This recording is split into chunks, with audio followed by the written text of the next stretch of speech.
bags were horror lies.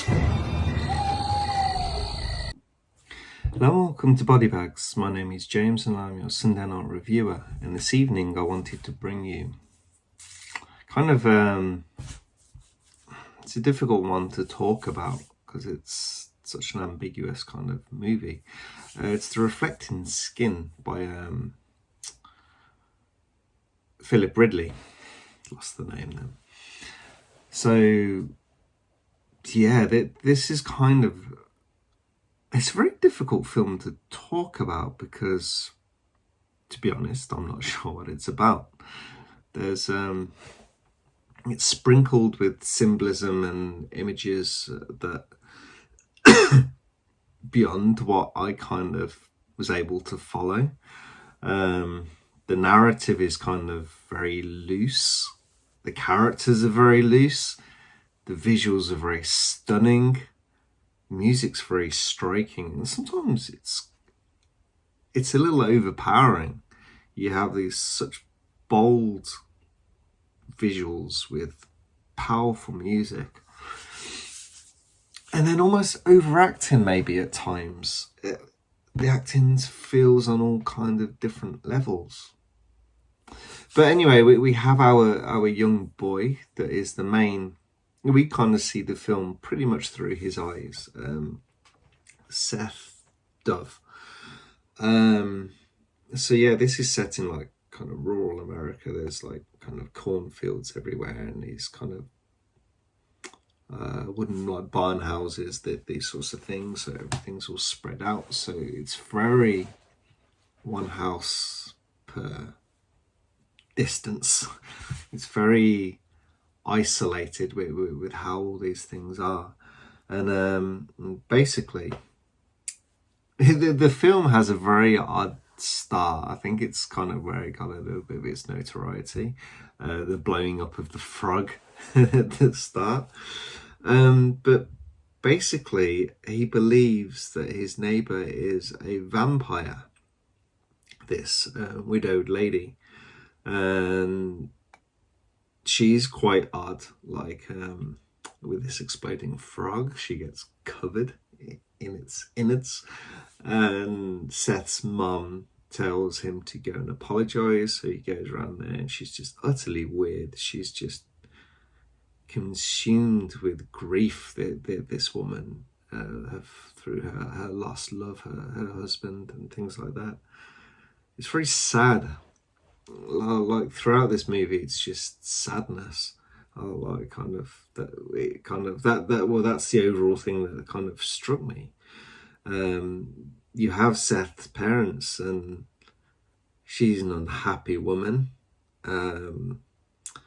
He is very distant, and you find out later in the movie that he was actually caught kissing a young adult male, so he's closet homosexual.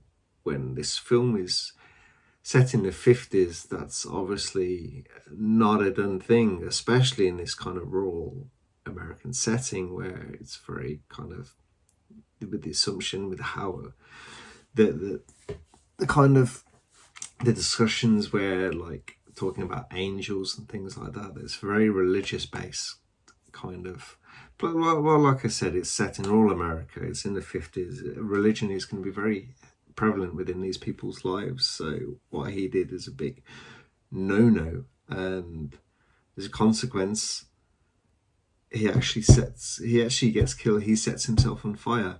They have this petrol station at home, which the mum hates. Everything smells of petrol. She's kind of fixating on these smells of petrol and fumes, and it's just unhappiness all round by everyone. No one is happy and contented with their lives. But the reason why that all comes around is one of Seth's friends goes missing, and he actually turns up at the house. It's like in a water tank or something, and he's died. And yeah, it's kind of like lays heavy within the father. There's the assumption that he was the killer and he can't handle that and takes his own life. then like later as the film rolls on, like he has two friends, Seth, and another one gets killed.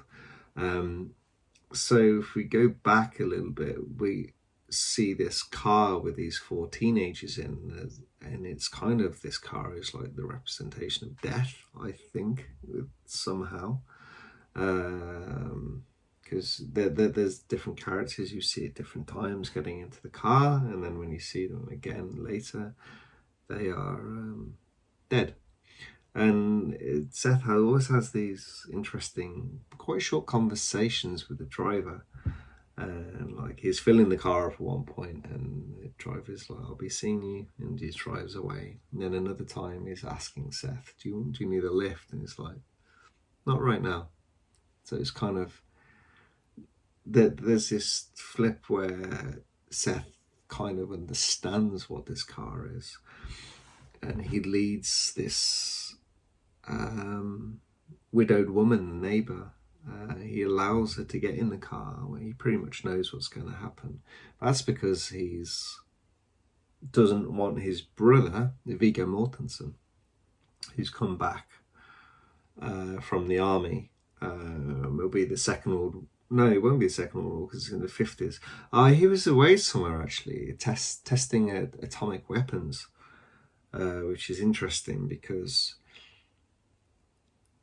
he starts to have effects of this. He's losing weight, he's bleeding from the gums, his hair's coming out, he's tired, all these things. It's like radiation effects because he was there testing these bombs.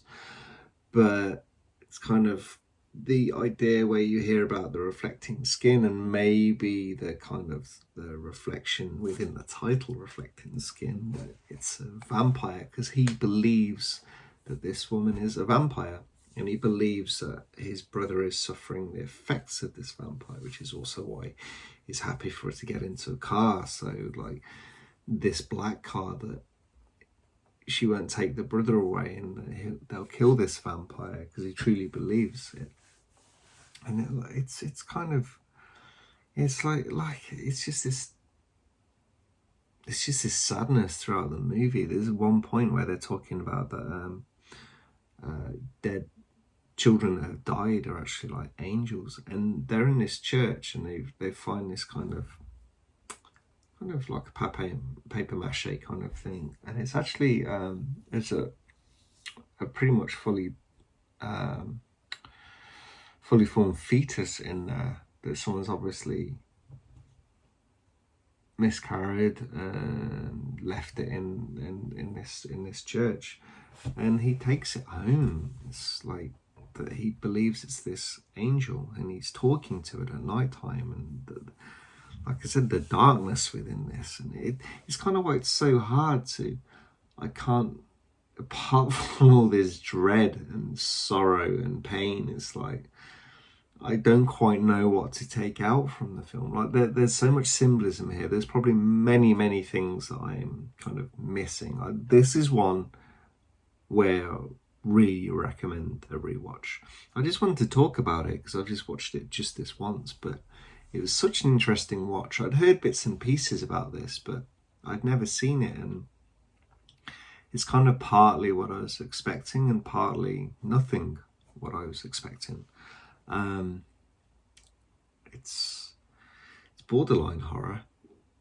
There's horrific elements throughout the film, and I don't mean it's like in graphic nature, just what the kind of the subject is, and how it's kind of dealt with within the time of the 50s, with these broken family dynamics. It's just a really interesting watch, and I think when I watch it again, I probably will have a lot more answers to the questions that I have. I think at the moment I have more questions than answers, but that's what I'm not going to bring up in this review, because that's not what the review is. It's not me asking questions.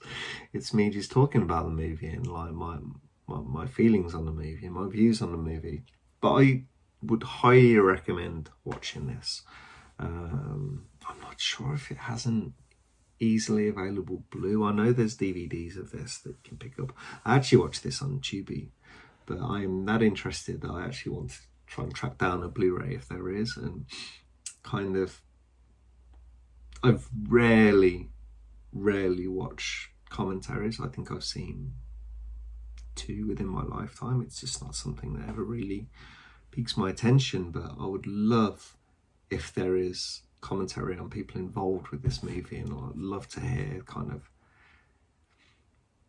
some layman's terms explanations as to what we're seeing. Yeah, me being a dumbass, I'd like to know, tell me what was your view on this, because I think how it is filmed, it's very much open to interpretation, and sometimes when directors do this, they're just hiding the meanings of what their films are, and other times there aren't necessarily meanings for these things, or it's just totally open to interpretation. I have the feeling that this is a very much open to interpretation kind of movie. But anyway, that's the end of my kind of review. I hope I piqued your interest, and that you guys will try and find this somewhere, like I said, on Tubi, or whether it's DVD or Blu-ray or something like that. But anyway, I'll catch you guys next week. Thank you. Bye-bye.